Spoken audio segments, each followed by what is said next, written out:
అందరికీ నా నమస్కారాలండి.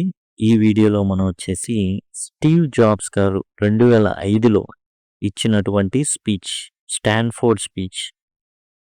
ఆ స్పీచ్‌నే మనం 'బ్రేవ్ న్యూ వరల్డ్‌లో' యూనిట్ 3 కొత్తగా ఇచ్చినటువంటి 'ఒడిస్సీ 1' ఏదైతే టెక్స్ట్ బుక్ ఉందో ఇంటర్‌లో, దాంట్లో థర్డ్ యూనిట్‌లో ఫస్ట్‌ది 'you have got to find what you love' Steve jobs.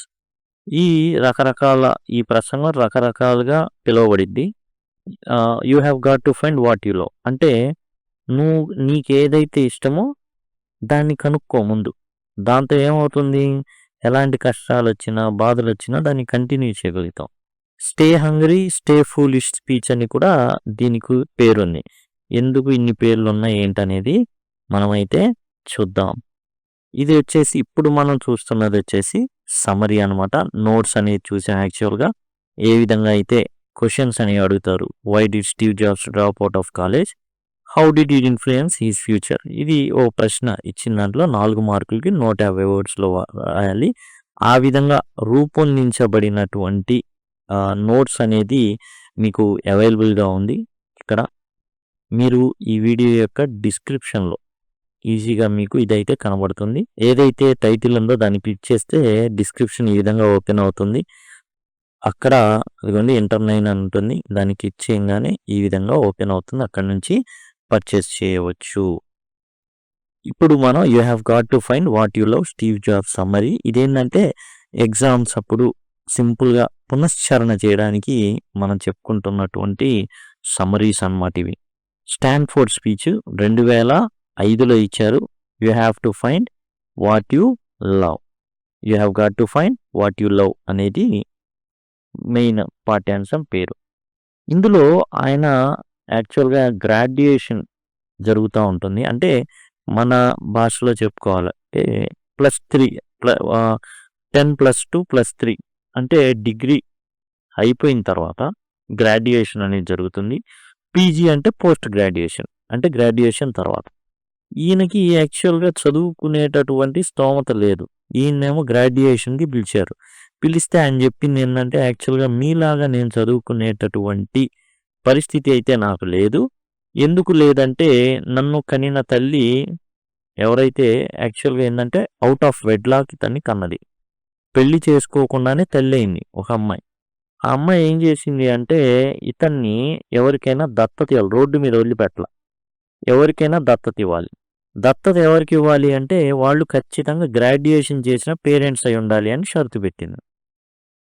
అయితే ఇతన్ని దత్తత తీసుకునే టైంలో ఆ గ్రాడ్యుయేషన్ పేరెంట్స్ సంథింగ్ వేరే చాయిస్ అంటే అమ్మాయి కావాలనుకున్నారు. అది వేరే విషయం. అండ్ ఇతన్ని ఎవరైతే పెంచుకున్నారో వాళ్ళకి యాక్చువల్‌గా గ్రాడ్యుయేషన్ లేదు. ఎందుకు గ్రాడ్యుయేషన్ ఉండాలి? గ్రాడ్యుయేషన్ ఉంటే మంచి ఉద్యోగ అవకాశాలుంటాయి. నా పిల్లోడు ఎవరైతే ఈమె పెళ్లి కాకుండా కన్నది కాబట్టి, నా పిల్లోడు చాలా మంచి స్టేజ్‌లో ఉండాలి. కనీసం వాడికి కాలేజీకి అఫోర్డ్ చేయగలిగే పేరెంట్స్‌నైతే ఇవ్వాలి అనుకున్నది. అయితే ఎవరైతే వచ్చారో దత్తతకి వాళ్ళేం చెప్పారంటే, మేము ఖచ్చితంగా ఈ పిల్లోడిని చదివిస్తాం. గ్రాడ్యుయేషన్ చదివిస్తాం అని మాటిచ్చారు. ఇతను పెంపుడు తల్లిదండ్రుల దగ్గర పెరిగాడు. యాక్చువల్‌గా కన్న తల్లి ఎవరో కూడా బహుశా ఇతనికి తర్వాత కూడా తెలీదు. ఎందుకంటే దత్తత ఇచ్చేసింది. తర్వాత తల్లిదండ్రులు చెప్పడం జరిగింది ఇతనికి. ఇతను చెప్తా లైఫ్‌లో నేను కొన్ని విషయాలను మీతో పంచుకోవాలనుకుంటున్నాను. అందులో మొదటి కథ చెప్పాడు. అదేంటంటే కనెక్టింగ్ ద డాట్స్. ఈ కనెక్టింగ్ ద డాట్స్ అంటే మన జీవితంలో జరిగే ప్రతి పని కూడా ఒక తెలియనటువంటి డాట్స్ లాగా ఉంటాయి ఇలా. మనకు ఒక ఆకారం ఉందనేది కూడా తెలీదు. కానీ ఎప్పుడైతే మనం కలుపుకుంటా వెళ్తామో, అది ఒక మంచి ఆకారానికి రావడం జరుగుతుంది అనేసి చెప్తాడనమాట. అది ఎప్పుడో ఫస్టే తెలీదు. తర్వాత ఎప్పటికో తెలుస్తుంది. సో, మన జీవితంలో చుక్కలను కలపండి అనేటటువంటిది మన ఈనాడు పేపర్‌లో వీటిలో ఉంటాయి. చుక్కల్ని కలిపితే ఓ బొమ్మ వస్తుంది. అట్లానే ఇతని జీవితం కూడా యాక్చువల్‌గా ఏందంటే, ఆ తల్లిదండ్రులు ఆ కన్న తల్లికి ఏదైతే ప్రామిస్ చేశారో దానికి అనుగుణంగా కాలేజీలో జాయిన్ చేయించడం జరిగింది డిగ్రీలో. కానీ ఇతనేం చేశాడు? కాలేజ్ మానేశాడు. ఎందుకు? చాలా ఎక్కువ ఖర్చు పెట్టాల్సుంటుంది. ఆ పెట్టిన ఖర్చుకి ఇతను నేర్చుకుంటున్న దానికి అస్సలు ఏమాత్రం పొంతన లేదు. ఏమాత్రం విలువే లేదు.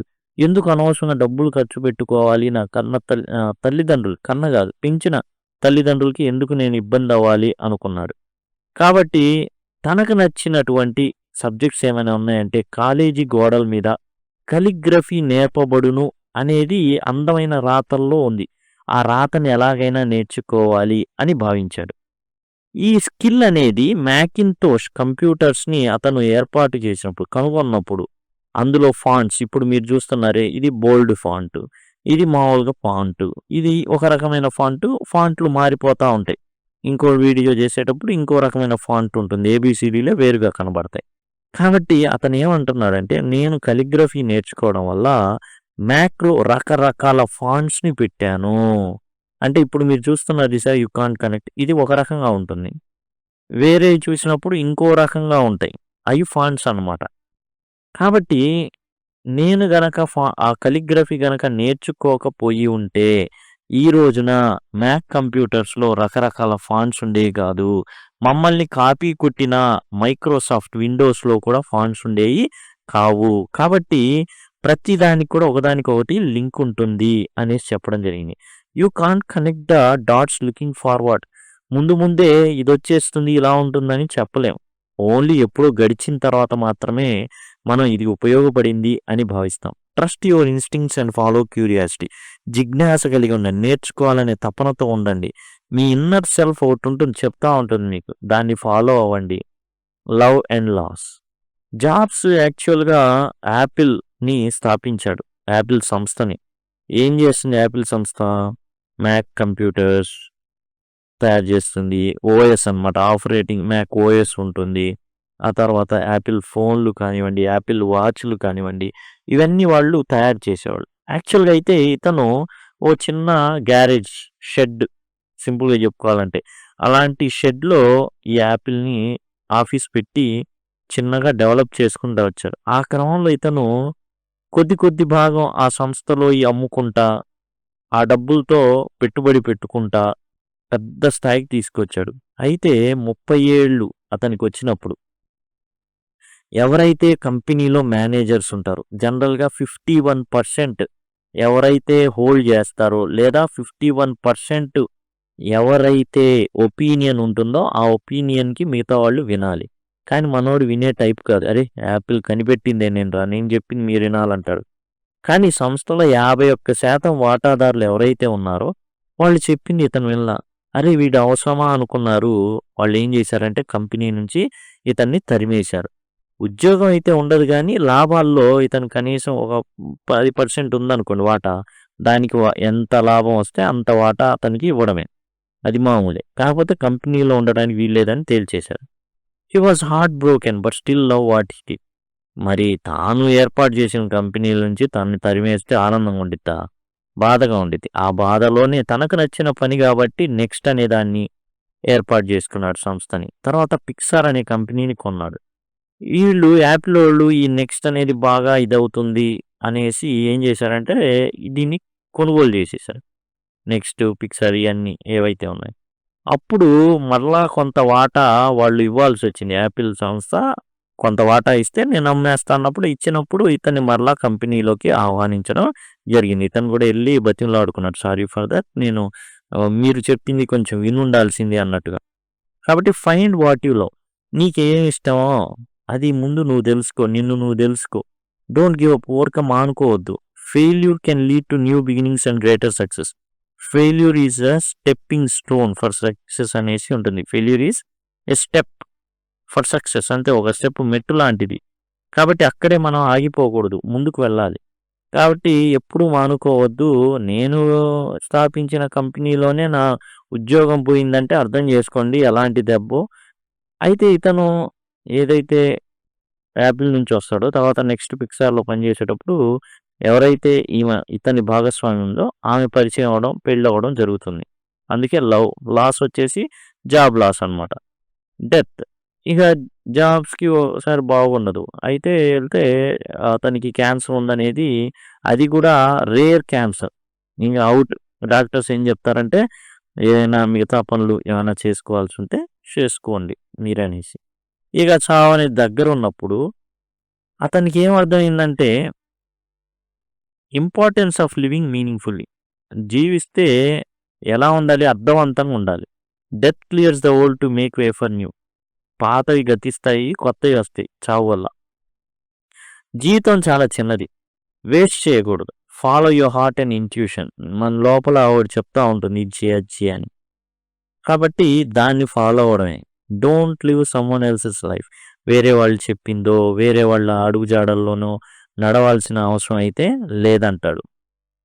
అండ్ క్లోజింగ్ మెసేజ్ ఏంటంటే ఇతను హోల్ ఎర్త్ క్యాట్లాగ్ అని ఒక బుక్ ఉంటుంది. టోటల్ అన్ని విషయాలు ఏదైతే గూగుల్ రాకముందు అనమాట, పుస్తకాలు ఏదో ఎన్సైక్లోపీడియా ఆ విధంగా ఉండే దాంట్లో చివర్లో స్టే హంగ్రీ స్టే ఫూలిష్ అని రాశారు చివరి సంచికలో.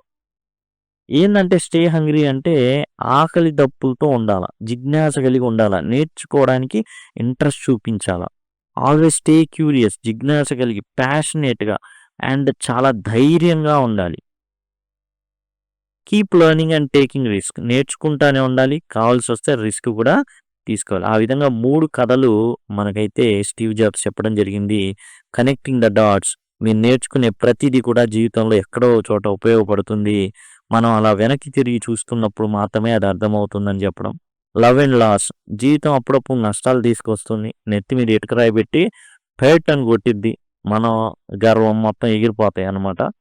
కాబట్టి అట్లానే జరిగింది స్టీవ్ జాబ్స్కి. తను ఏదైతే స్థాపించాడో కంపెనీలో నుంచే ఉద్వాసనకు గురయ్యాడు. తర్వాత ఎట్లానో నెక్స్ట్ పిక్సార్ సహాయంతో మరలా కంపెనీలోకి, యాపిల్ కంపెనీలోకి అడుగు పెట్టడం అయితే జరిగింది. అండ్ క్యాన్సర్ డిటెక్ట్ అవ్వడం, డాక్టర్లు ఇంక అయిపోయిందని చేతులు ఎత్తడం. అయితే ఏదో మళ్ళీ టెస్టుల్లో ఇతను బతికే ఛాన్స్లు ఉన్నాయని చెప్పి ఆపరేషన్ ద్వారా బతకడం, ఇవన్నీ కూడా జరిగినాయి అనమాట. జీవితం అనేది చాలా అద్భుతమైంది, చిన్నది. దాన్ని అర్థవంతంగా జీవించాలి, మనకు నచ్చిన దాన్ని చేయాలి.